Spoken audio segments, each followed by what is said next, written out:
Welcome back, Teachers on Fire, to another edition of the Teachers on Fire Roundtable. My name is Tim Cavey, and I'm the host of the Teachers on Fire podcast. This morning, I'm very excited to have with me some representatives. I'm not sure if it's the entire outfit, but some representatives from the Human Restoration Project.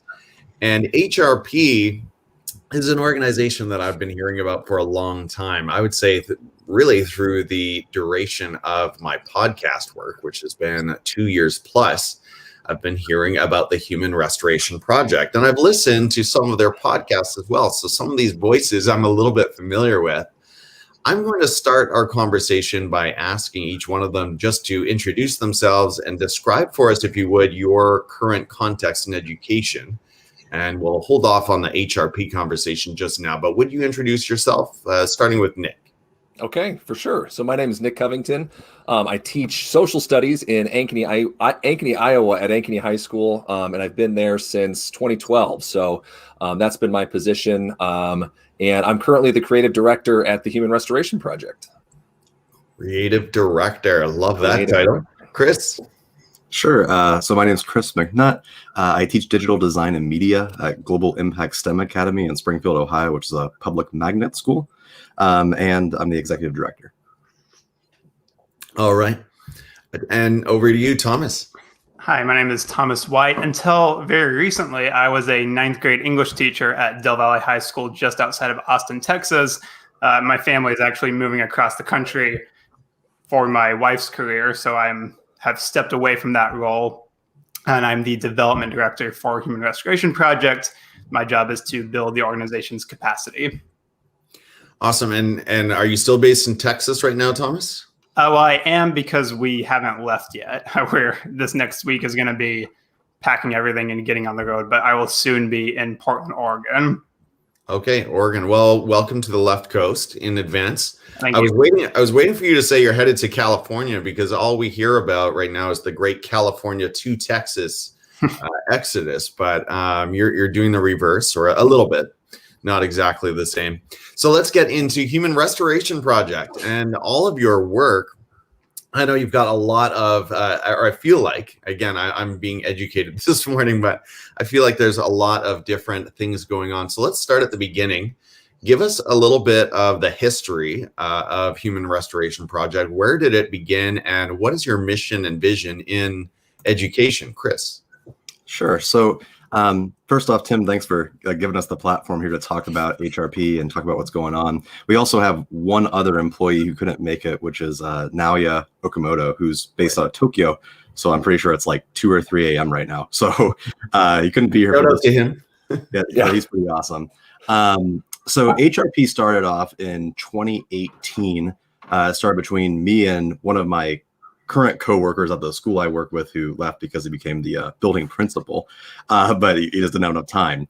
But it was basically started out of a frustration with what we're currently doing in school systems. So there are a lot of professional development companies, a lot of school initiatives that center on strategies, where we work really tirelessly to make one really good lesson plan or make one really good idea come to fruition. But the problem is the system itself. There are systems that we work with in education that just don't work, no matter how hard we try. And we've identified 20 of those systems at HRP that we feel like could be reformed and made better, even at an individual grassroots level. So we don't do a ton of work policy-wise, like we're not going around to different districts and trying to recreate how those systems work. A lot of what we do is supply resources to educators to make those systems change within their current classroom context. I'm so curious when I hear about 20 systems. I feel like we're going to get into an assessment in a moment. I feel like that is one of those systems, but give us a sampling, maybe not the entire list, I don't know, but give me a sampling of some of those other oppressive systems that need some change. Sure. So these would be things like restorative justice, incorporating student voice through critical pedagogy, equitable school systems, gradeless learning, experiential learning, etc. So these are things that you would do over the course of the entire year. They're pedagogical changes in progressive education, not necessarily like a really well-crafted lesson, which could be very important. It's just if it's done within an inhumane setting, it's not going to work as well as it should. Mm-hmm. Mm-hmm. All right, and Nick, let's go over to you. Talk to us about some of the work that you do. Like, how does it express itself? I know the podcast is part of that. Where else do you guys show up? Yeah, for sure. So I feel like a lot of the things that we do is really, to Chris's point, that systems over strategies approach means, to a certain extent, just raising consciousness for educators and letting them see that there are other ways of approaching school and schooling, rather than like the narrow boxes that we try to put teachers and students in, and then scaffold with a bunch of other structures and supports that control, that diminish teacher autonomy, that diminish student autonomy. And so in order to empower both students and teachers, that systems approach is really necessary, because it strips away all of the scaffolds that we say students need in order to achieve X, Y, or Z thing, and really just break it down to a foundational level where we're starting with, okay, what is humane education, and how do human beings learn and flourish in a collaborative environment, and then start from there. So we strip away a lot of the sort of the predetermined ideas that come with the traditional image of school that I know that Chris and Thomas went through, that I went through. Tim, I don't know about your background, but probably that you went through too, to say that you're more likely to achieve success within the system if you learn in a particular way, if you come from a particular background, if you express it in a particular way effectively, then you can be on the rail towards traditional school success, while we want to open that up for a lot of people. So that consciousness raising was really key for me, just to realize, hey, you can do something different. And then we want to provide an alternative narrative, and then those supports and those strategies for teachers to be successful. So like we have a lot of resources that are, say, handbooks. So teachers can either print those things off or use them in their professional development. We have a lot of podcasts, like just to be able to, once we offer teachers that alternative narrative, then how can we give them the structure and support to like implement it successfully in their classroom? And we are all three teachers who have done that. So who, better to model those things than the people who have had success. Right. Well said. And Thomas, unpack. Nick touched on the podcast, the booklets. Where else do you guys show up online? I know you have a blog. We talked a little bit off air about Medium. Where else can people connect with your work? And we'll get to this again at the end, but give me a sense of sort of where you can be found and seen. Yeah, I mean, I would say that if somebody is interested in learning more about the organization, if anything that we're saying here is kind of just piques your interest, sounds like it might address a problem that you've seen in your time as a teacher, the first thing to do would just be to go to our website, check out that list of 20 systems that Chris mentioned. It should be listed, I think, under core values there. And that'll give you kind of a good sense of what we're about. We have the podcast, we have writings, and we're also active, and a lot of people involved in the organization are active on Twitter and other social media. We don't have like one central forum yet. We are kind of talking about getting something like that started. But we just have, we're active on social media, having these ongoing conversations, not just about these principles in the abstract, but about in our own daily experience, what this looks like. What is your URL? Let's put it up on the screen before we continue. That would be humanrestorationprojects.org. .org. All right, we'll get that up there. Awesome. Okay, so there's a lot of ground, a lot of opportunity, and I love your mission and vision, and I'm starting to understand that idea of restoring humanity a little bit more deeply, let's say.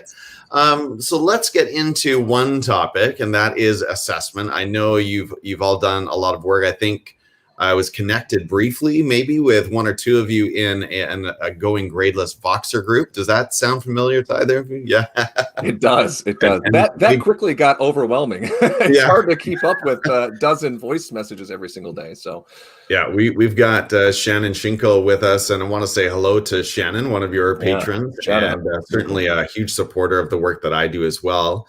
And I know she was active for a while, and then Shannon, we haven't seen you too much lately. So I think probably a similar effect there, that Voxer can be it can be that flood of messages. But let's talk about assessment. Nick, I'll turn it over to you first. What is your vision for assessment, and what does it have to do with restoring humanity? Where would you like to see K-12 schools and districts move here in the coming years? Yeah, that's a great question. And it's funny because just this morning, there was a conversation on Twitter that I was involved in around the issue of cheating. And right in a traditional context, maybe we would I like that comment there, but maybe we would punish kids who are who are caught cheating, give them a 0, or maybe like have them fail out of a class or something else like that. But I think a humane approach, like a lot of critical approaches to systems, looks at maybe the causes of cheating. So Right. unpacking something that would say, okay, rather than punish a student, let's look at the reasons and talk to those kids about why they felt pressured to cheat, and then work to revamp our assessment practice to make it less likely that kids would want to, either because there's competitive pressures, there's a lack of collaboration. We're asking the same questions for the last 20 years, and the test questions are all out there on Quizlet or whatever.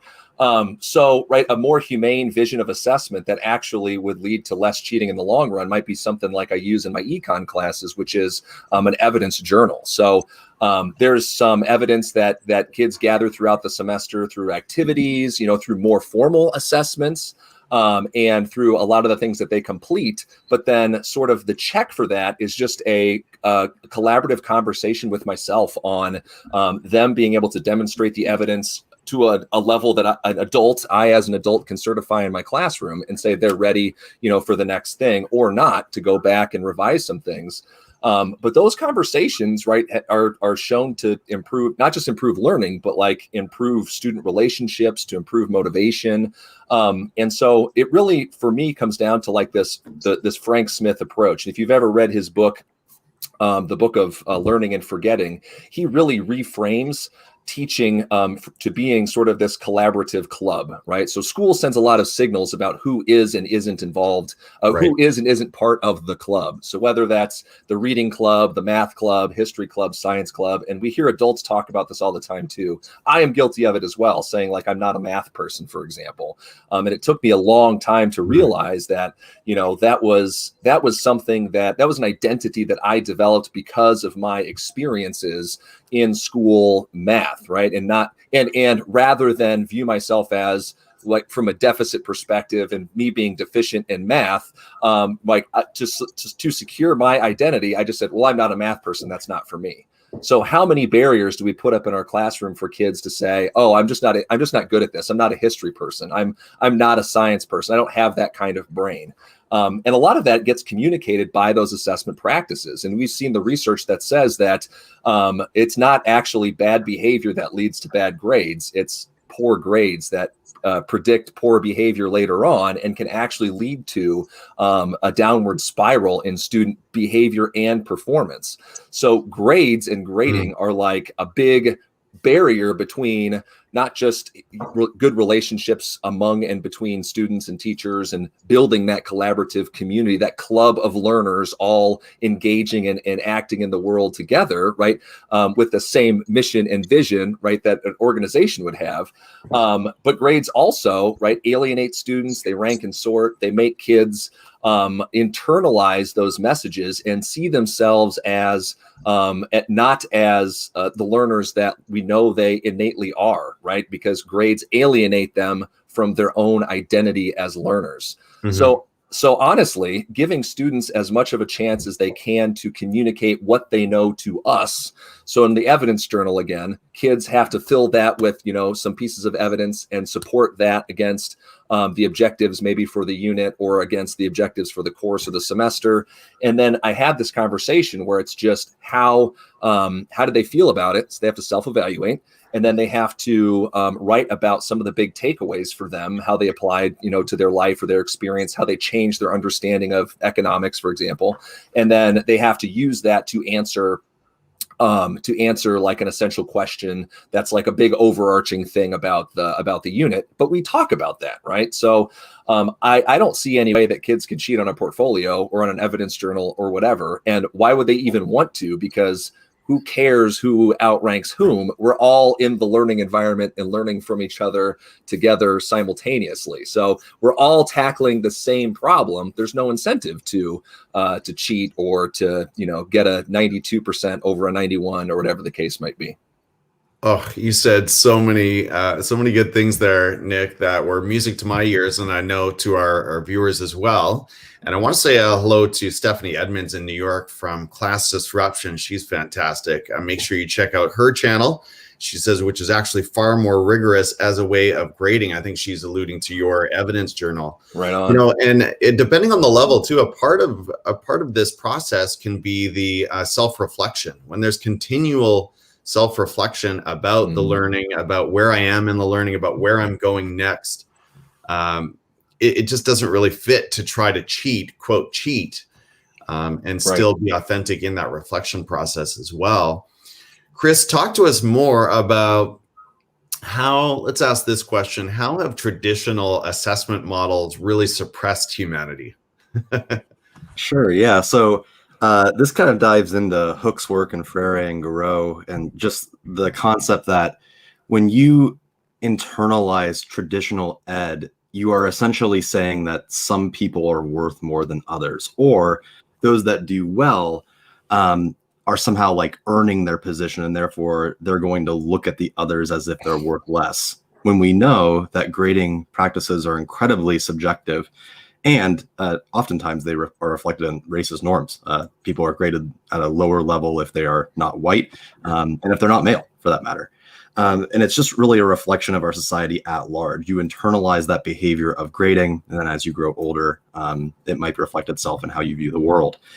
At a more like motivational level, it also just hurts your motivation. Like we know from research after hundreds of years and countless studies that grading ruins your intrinsic motivation to learn. You know this, like as Alfie Kohn talks about with the book rewards when you're in elementary school and you loved reading, and then all of a sudden you get a pizza for reading 5 books. Chances are you're going to fly through those 5 books really quick, not really care about reading them, just so you get the pizza at the end. It's the exact same concept. Yeah, let me jump in there because I hear that argument often. And I think it's a really key point. So I hear people say, I've had students say, students used to a traditional model moving into gradeless assessment, but the letter grades, those percentages motivate me to learn. And obviously that was a huge issue back in the spring when many schools and districts went into lockdown.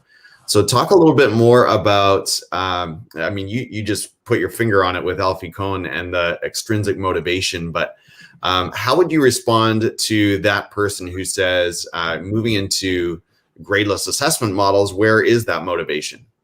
Sure, and that's a very valid point. We actually offer a resource on this called the Deprogramming Manual, which is essentially this idea of, when you're a teacher or even if you're a student in a classroom and you're starting to get these ideas, it's like Plato's allegory of the cave, where you have the person, who are all just like staring the wall, and they see the shadows and they don't understand the world. The one person breaks free, they get outside of the cave and realize that it's 3D. They come back and they say, hey, like there's this whole world out there and everything's way different than what you think it is. And the other people are just like, oh, well, it's not. You're wrong. There's something wrong with you. If you raise someone within a system where they've grown into the idea that their worth is tied to that letter grade, of course, if you get rid of that letter grade, they're going to feel like they are worth less. They don't have the same motivation to learn. So what we really have to do in our practices, if we're going to attempt to do gradeless learning, isn't just run into the room and just scream like, oh my goodness, there's no more grades anymore. Because there's going to be exactly what you're talking about. It's not going to work. Instead, we have to take baby steps. We have to talk about why what we're doing works. We have to talk about what grades mean to them. We have to share stories about grades and how they may have negatively impacted us over the years. Almost everyone has a story from elementary school or middle school where they remember getting a bad grade and what that did to their psyche. It feeds into what Nick was talking about with being a math person or being an arts person, and how that changes you. And then it's not like we're getting rid of assessment. We are just shifting it over to feedback. Right. We still, all of us do some kind of gradeless learning, but all of us give a grade at the end of the year. It's just that grade is co-negotiated. It's not something that I have all the power in doing. Instead, both Nick and I'm not sure about you, Thomas, use portfolios to essentially at the end of the year showcase all of the students' work. We talk about, hey, what grade do you feel like you deserve? And we talk about it. And 9 times out of 10, the student will give themselves a lower grade than what I assume that they would give them. And I would have to increase their grade. Again, tying back to that self-worth.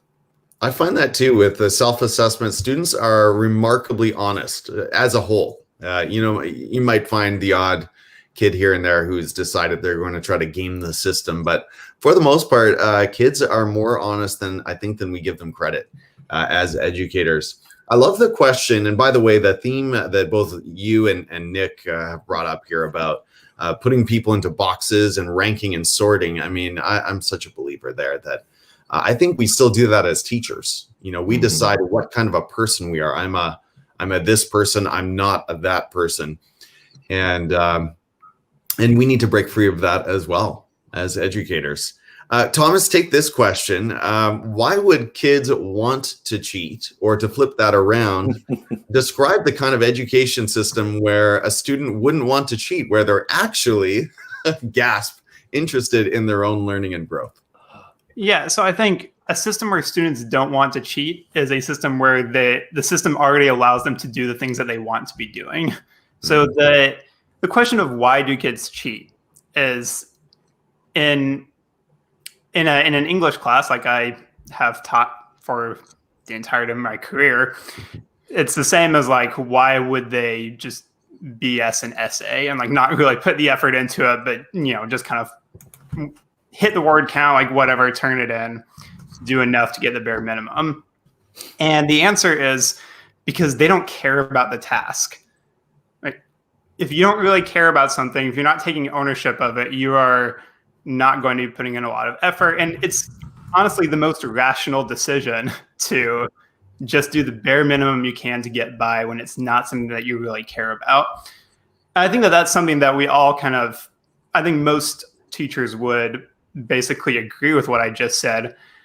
I think a lot of times, though, the easier place to go from there is to say, well, I just need to help students care about this task that I have already decided they're going to do. Right. So I need to set it up better. I need to explain the reasoning behind it. I need to give some real world examples, explain how they're going to use this in their life. There's actually a much, much easier way to get them to caring about it, which is to let them choose what they're going to do. Actually make your class be centered around real world tasks. With English class, I like to think about not giving them, and I don't think that there's any year where I've like hit this 100%, but it's something I strive towards, which is say I don't give them any task that doesn't reflect a real world writing activity. So they're not going to write essays. We might read, actual cultural analysis. There are all kinds of websites like Literary Hub and Electric Lit that publish writing about books that are being released. There are literary analysis essays that people are getting paid to write and publish. There are, movie reviews and TV show reviews and recaps are kind of the same thing. And you can look at examples of those and have students recreate that for whatever they're consuming in their own lives. And that's a very authentic activity. It's something that they can have much more ownership and control over. And therefore, you don't need to twist their arms. You don't need to use surveillance technology to make sure they're not cheating. You don't need to, it becomes a lot easier because they're doing something that they care about. Yeah, I love that idea of buy-in. I mean, the buzzwords we see around Twitter all the time are choice and voice, and we want to build agency and ownership. And I think that getting back to that self-reflection piece, I think that's really an important part of it as well. How can we actually have students become active learners, taking ownership instead of just passive spectators, which I think a lot of us were. I saw a great question and loving all the comments we're getting here from the viewers. Sybil, I hope I'm saying your name correctly. I want to go back to this question. Nick, I'll throw it over to you. What do you say to those teachers who kind of martyr themselves with all the grading they have to do? Being a writing teacher doesn't mean my penance is piles and piles of papers. I know how I would answer that, but take it away. I love the theme of that though too. The martyrdom, the penance. It's just like very, yeah. we just got done with like our Reformation section in AP Euro, Yes. so I'm like very much in that mode too. But yeah, what's really interesting is that the humane education part doesn't just work for students. It also humanizes teachers and our role in it too. So like one of the things that the biggest shift for me has been, I don't grade as much as I once did. And the feedback that I give, since my classroom is it's less linear, like it's more open-ended. The feedback that I give most often is on demand, in the moment, as it's needed by kids. So since learning is a conversation in my classroom and students are active and engaged, to your point, like they are agents in their own learning, then they often come with questions, or when they turn in work, what ends up happening is that feedback is given to them just right away. So I guess like in a writing sense or in an English class, maybe that is less of the case. But one of my favorite things to do is just talk with kids in the moment about what they're learning and where they think those, where their struggles are, where their strengths are, and then just kind of see if that corroborates with my view of their work. And then we can meet in the middle to kind of, again, give that feedback driven conversation. And again, it's different for every context. So it's almost impossible to say what will or won't work. But yeah, it's if you feel comfortable, Sybil, I mean, just take a week while students are working on either the next step in the project, or what I like to have too is I like to have anchor activities that are semester long, or every 6 weeks or so, activities that students are just constantly working on. So if we have a pause in any other moment in the class, it's like, hey, you've got this semester long research project that we're working on. That's something that you can do while I take a couple days with students in the hallway and talk to them about their performance. So, Sybil, if you feel like you have those structures built into your classroom, and you could, pause instruction for a couple of days while students are working, you could pull kids out in the hallway and spend the time that you have at work actually giving students feedback, instead of, you're taking your martyrdom and making your penance on those piles of papers. So yeah, it helps too, to your point, Tim, about like that self-reflection piece. Like, one thing that I've really noticed with students in my own making the shift has been seeing me as an advocate and as a supporter, rather than like an enemy to be overcome. So the feedback that they give is more open and honest, and they're more willing to take, to take feedback from me in that process, because they know I'm not there to gotcha. I'm not there to punish them, or I'm not there to like make them look bad in front of their friends and their parents and whatever else. It's like, hey, we've got this problem. We're overcoming it together. So what do you think is the best way forward? And then let them unpack it and see where you need to actually provide those supports. Because to your point, kids are more open and honest and aware than we give them credit to. And for a lot of them, it's the matter of like restarting that part of their brain that does it, because so often we take over and overstructure and over scaffold everything else. So that way they turn their brains off and just rely on us. So where can we use, Sybil, another one. You could use peer feedback. I mean, that's when I have AP Euro students do DBQs, the day after those things are done, we just spend a day in class and they take turns doing peer review. Chris, you could talk about Floop. That would be a great thing, probably, to kick it to you if we got time to do that. Oh, and could I actually address this specifically from the English side of it? Because the question was about if an English teacher were expected to create so many papers and so many pieces of writing. There's a thing, I'm kind of blanking on the name of the guy who made it, so I'll look it up when someone else is talking and put it in the chat, but it's labor-based contract grading. Mm-hmm. And the idea is that instead of grading based on the teacher's assessment of the quality of the work, you literally just give them a grade based on how much they have written in the semester, which sounds ridiculous. Like, it sounds so opposite of everything we've been told. Like completion. That's not what good teachers are supposed to do. But there are a few caveats to it. One is it's all decided on the front end. So at the beginning of the grading period, whether that's a semester or 6 weeks, whatever, you conference with the students and come up with a contract. You agree on how much they are going to produce. And so they know ahead of time, and there are no surprises at the end. the justifications are, one is that the only like baseline we have for how people get better at writing is by writing more. The more you do it, the better you get at it. And the second thing is that it is impossible to assess writing without coming from a cultural position. And for those of us who are white teachers, that means that we are going to be assessing our students' writing based on white norms about what good writing looks like. And that's not great. That's not a good thing in the big picture. And so this guy says, we still talk about the quality of writing because that's all that we can do. We give them feedback. We give them our opinion, what we think about it, but that's not what we grade on. So it lifts that pressure to give that kind of in-depth feedback on every single thing, because we accept that ultimately where our students end up in their writing is where they need to end up, not where we need them to end up. And so this idea of grading based on labor is, I think, more culturally responsive, and honestly, it reflects a more sophisticated understanding of how people become good writers. So I'll look up the name of that guy because I'm blanking on it, and then I'll put it in the chat. Sure. Nick, thanks for your comment. The formative feedback loop is so powerful that kids really shouldn't be at a point where they need a ton of feedback when the work is done. I wanted to mention another name, a great follow, Marissa Thompson. I'm sure you're familiar with her work.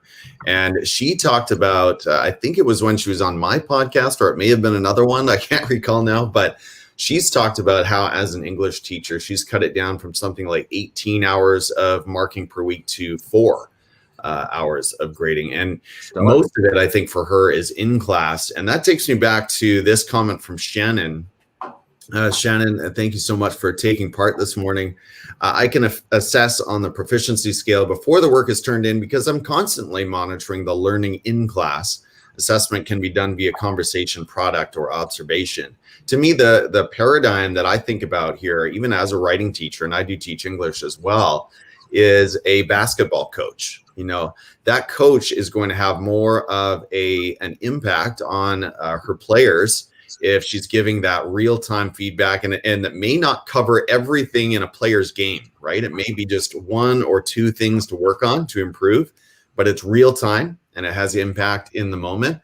And compare that influence and impact with sitting down a player, 2 weeks after the game and going through a whole report on their game with, which is kind of what we do when we pass back writing work after a long delay. So yeah, any other thoughts on that before we move on from assessment? I would just say that when we're talking about assessment, and we were talking about those 20 systems earlier, it's not just gradeless learning. These ideas also feed into all of the other elements like social justice, like student voice, like experiential learning. It's very difficult to do gradeless learning in a bubble, in the sense that if you're doing everything traditionally, it's going to be incredibly hard to start getting rid of those grades without starting to shift some other practices, like getting rid of traditional multiple choice tests, or shifting it to something that's more student focused, or doing more projects, etc. will make your life way easier when it comes to shifting to progressive practice. Awesome. A few more comments here, just trying to keep up. Nick is mentioning the Anti-Racist Writing Assessment Handbook. Awesome. And Sybil, by the way, pointed out, thank you, Sybil. She pointed out she's actually feeling like she's not a martyr right now, which is great. Really relieving to hear. But you're raising some really important questions. And we know so many English teachers are still in that space. I was talking to even primary teachers yesterday about in the whole online space, feeling like we have to give feedback on every piece of work, which is a whole other conversation. Mm-hmm. Let's see here. Okay, and here's another title, or maybe a clarification on the title, Nick. Anti-Racist Writing Assessment Ecologies. That's a mouthful. Teaching and assessing writing for a socially just future. Oh yeah, and then Shannon, are you familiar with the TQE method? Are any of you familiar with TQE? Thoughts, questions, epiphanies. So it's, without getting deep into it, Marissa has pioneered this just really organic way of going through texts in English classes that is entirely student conversation and question driven. and it's really a beautiful thing to behold. It gets away from the very sort of vertical relationship that we have traditionally. Here are more questions from the teacher. Well, I want to move on and cover a little more ground. Our time is going quickly, but what do you make of all of the COVID space that we find ourselves in? Human Restoration Project. I mean, here we are in many contexts without those valuable face-to-face relationships and interactions. So what are your thoughts about how do we restore humanity in the especially in the distance learning, remote learning, hybrid spaces? Nick, why don't you start us off on that? What are your thoughts? Yeah, for sure. And we actually just about a month ago published a handbook. There's a handbook for that. So what we're trying to do, right, is rather than have a ton of research and work in a lot of different places, which is just try to simplify and bring things down and interface teachers with like research and resources in a way where it's not just scattered all over the place, or you have to read a scientific, published article in the Journal of Education in order to like access these ideas. So we actually did build a virtual learning handbook that's available for free on our website as well. And what that does is, Chris talked about those values earlier, and it actually connects those values to some aspect of the research or some aspect of technology or a tool that you can actually use to do those things. Because we know that in people's experience in pandemic education or pandemic schooling, however you want to frame that, is wildly different from district to district. But I think just from like a contextual perspective, I think one of the things that the system has really struggled to unpack both in the spring and like a lesson it failed to learn for this fall was that label of pandemic schooling, and really just trying to replicate school-based models through the webcam and into kids' bedrooms, basically. And so in a lot of ways, the talk that you hear on Twitter is of kids who have, turned off or shut down and not completed a lot of that work, probably because we're trying to replicate structures that don't work at home. Right. Right. Like how do you do the same sorts of teacher-driven behavioral actions and teacher-driven instructional strategies when kids can close their laptop and walk away from you at any moment? Like, it changes the power dynamic. So you necessarily, right, have to change the relation of teacher power and student power in the classroom. So, trying to make things more project-based and related to students' lives, so that way when they do close the laptop, they're not shutting off school, but you've ignited something in them to like inquire about why the world is the way it is. So that way they're going to keep learning after digital school is over, because you haven't just given them a worksheet to do that they have to fill out and spend more screen time on, but they can actually connect, engage, see the world from different perspectives. And I will totally throw it to Chris again, because he's been super successful, I think, in balancing like a lot of the issues that we're having. And plus the work that he's done like with kids on his class Discord is really cool too. So I got it, Chris, if that's cool. Class Discord, that sounds awesome. Yeah, Chris, go ahead and speak to that. How can, and I'm sure you guys have groaned hearing about a school. I hope you're not at a school who actually, like in some secondary institutions, I know they're trying to follow the bell schedule in the remote or distance environment and keep everything live streaming all day. Oh, it just sounds awful. But Chris, speak to that more. I'm sure you have a few thoughts to add to that. How do we restore humanity in the virtual environment? Sure. So I actually teach at a school that has the traditional bell schedule. Oh no! And are you streaming all day? Yeah, and Ohio has mandates that we have to report letter grades every 5 weeks, something like that. There's a lot of different protocols in place because they don't want "quote unquote" students to fall behind during virtual learning. So a lot of this builds into, I'll get to Discord in a second, but a lot of it builds into this idea of creative non-compliance, which is you can get away with a lot more than you might think by just not doing the thing that they tell you to do. So yes, technically students were told towards the beginning of the year, hey, you should be on the screen all day. But if enough teachers just say, hey, just go do this thing. And, what it could be something super simple, like a couple of questions, and turn it in. By the end of the day, we'll count you as here for the day, which isn't perfect. I'm not saying that that's exactly what we want, but it's certainly better than sitting in a webcam live stream for 55 minutes. So what we're doing right now is we're on a hybrid schedule. So the students that are in the building, they will be doing something in class, and the students that are online, they'll have something simple, and then they flip halfway through the week for us. So it's just trying to find ways where we do just enough that makes it work and make it more humane while doing a little less. Creative noncompliance is Deborah Meyer, and her work is really cool. In terms of Discord, so the way that I've been trying to connect with my class, and it's been moderately successful depending on who wants to use it, because they're not forced to. Discord, if you're not familiar, is typically used in gaming. I am the school esports coach as well. You use it it's basically just a chat room. It's like Slack, if you ever use Slack. It's the exact same thing. But it allows students to share their work, allows them to talk to each other. Honestly, it's just more of a hangout space. Students are missing that third space that we kind of take for granted. They can't go down to like the YMCA or a friend's house or whatever. It's difficult for them to do that. So Discord acts as a virtual third space. It's a place for them to go to and talk to their friends and just hang out, especially since I'm sure many of you are teaching in contexts where they're in pods, so they never get to see anyone else. At our school, they're in the exact same class all day, so they rarely get to ever see their friends. So it's just another spot for them to connect. Mm-hmm. I want to go back to a comment from Sybil. She says, my campus is face-to-face and high flex. I don't know if that must be a variation of hybrid. And we have a mask mandate. So I'm trying to read eyeballs in the classroom. I'm right there with you, Sybil. Although I will say, it's a little bit of a variation on that. Masks are mandatory everywhere outside of the classroom. But the students in my classroom are considered part of the same cohort. So they can take masks off. But some are coached by parents who are anxious and concerned and do wear their masks all day. But we've had some good luck building community even through the masks. I will say masks are exhausting to wear as a teacher all day. That's been really tough.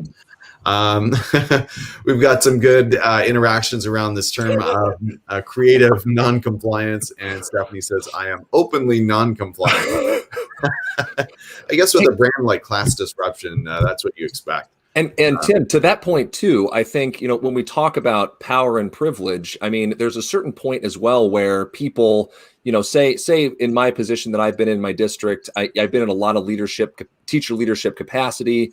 I've been in my teachers union executive role there. So I think it's really important. And to Stephanie's point, open non-compliance works for some people, right? But it might not work for others. I think taking your relative privilege and using it to leverage change for kids is what we have to do. So that way we can open the doors, inch by inch by inch by inch for people who have less power and privilege in the system, who might be new teachers and want to try out something, but they know that they might be on the chopping block if that experiment fails. So that's again to speak to my relative power and privilege sort of lets me be sometimes openly, sometimes creatively non-compliant, but that is a support that we can then use to help build structures to help pull people with less power and privilege in your context along as well. Yeah, well said. Well said. We are starting to come to the end of our time. I want to make sure to get to a question that I haven't really had a chance to get to with some of my previous roundtables, but I think it's so important. And that is, how are you finding self-care during these times of stress and uncertainty? We've got COVID.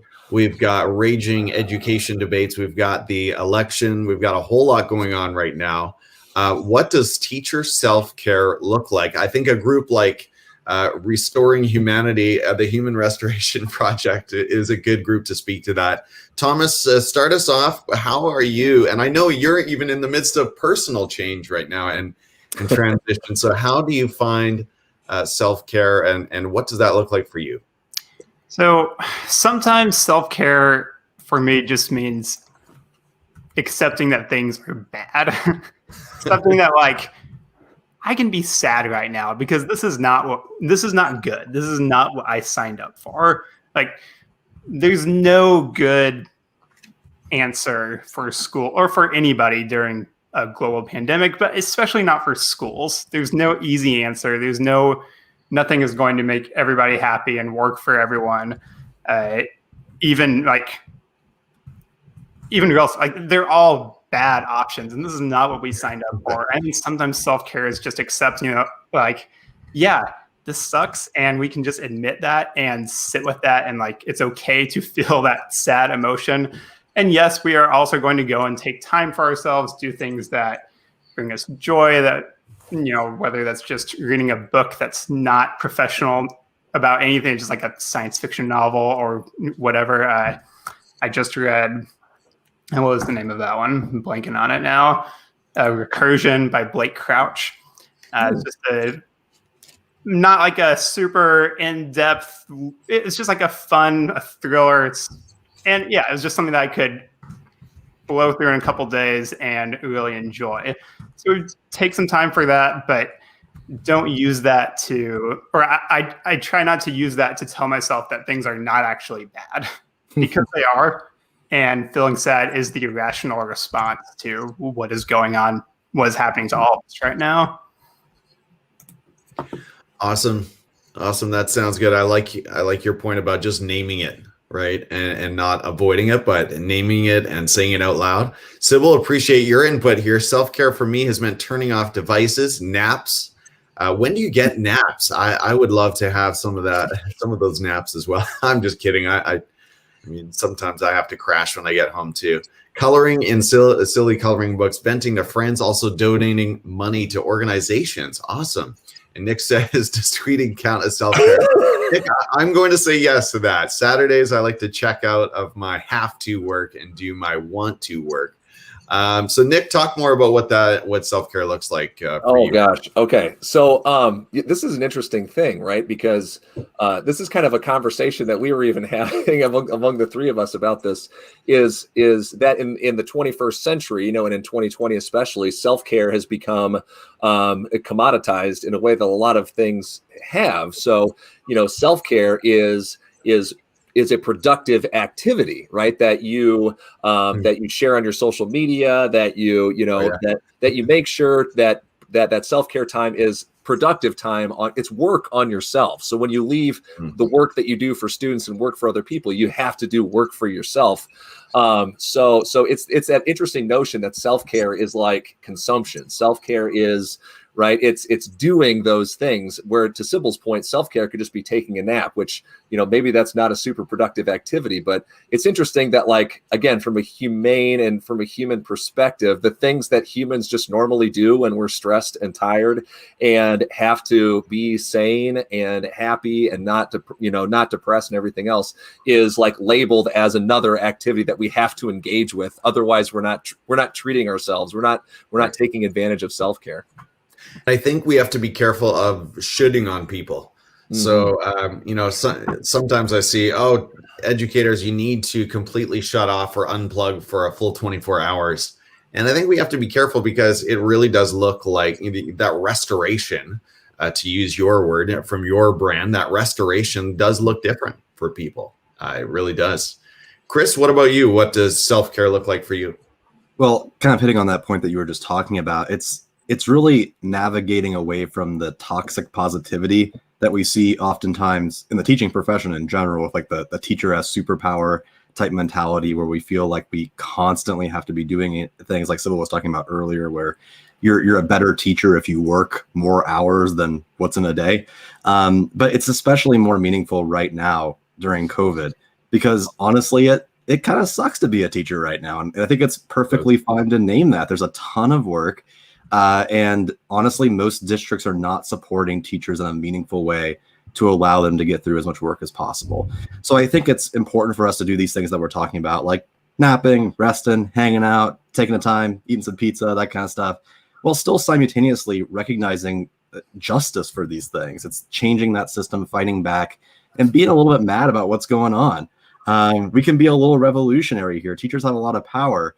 And we need to be naming things about both what's going on in a COVID context, what's going on with Black Lives Matter, what's going on with all these different things going on in our world, where we can improve the system while simultaneously ensuring that we are taking care of ourselves. That was a great mic drop moment to start to wrap up this conversation. Thank you, Chris. I want to give you each an opportunity for a final word, but also let people know where they can reach out and connect with you. Starting with Nick, sign us off and let people know where they can get a hold of you. Yeah, absolutely. So I guess I got to say thanks, Tim, for having us on here and like connecting us to your community. And it seems like there's a lot of overlap. It's been fun to see that happening in the chat. So if you want to continue the conversation, our main Twitter handle is at HumResPro, HumRespro, and I'm at Covington AHS. And yeah, just join us in helping to restore humanity together. All right, that's at HumResPro. And I was curious, actually, who is behind that account? Is that shared by the three of you or the four of you? Or okay, and let's have some fun here. Who is most active on that Twitter account of the three of you? So I manage the account, but if we were going to go like tweets per minute, Nick definitely tweets the most from his personal account. HumResPro is also available. So it's on Twitter, which is our biggest one. We also have a HumResPro that's like simulcasted to Facebook, LinkedIn, and Instagram as well. We're on all those different ones. All right, awesome. And Nick, how are you adding comments throughout, by the way? Do you have a YouTube window open on another device? I have YouTube open on a tab right next to this stream. So okay. Yeah. So I'm staying busy. That's good to know, because StreamYard warns me against doing that, but I've often wanted guests to be able to drop comments right in here. So that's really helpful. I'm still sort of learning the technical side of these discussions as well. Awesome. Chris, over to you. How can people reach out? Yeah. So my personal Twitter handle I use for school is just McNutt, my last name, NCNUTT. Gisa, Gisa. And then you can also find Human Restoration Project, obviously, at humanrestorationproject.org. And then we have a course platform at restorehumanity.school, which you can access right through the humanrestorationproject.org handle. All right, restorehumanity.school. Okay. And Thomas, over to you. Well, yeah, in addition to some of my writing, which is hosted on the Human Restoration Project blog, which used to be through Medium. I think those posts still exist, but we've also migrated them to a new platform through our website. But in addition to that, I have my own personal Twitter that's at Thomas Ben White. Ben is just BEN. All right.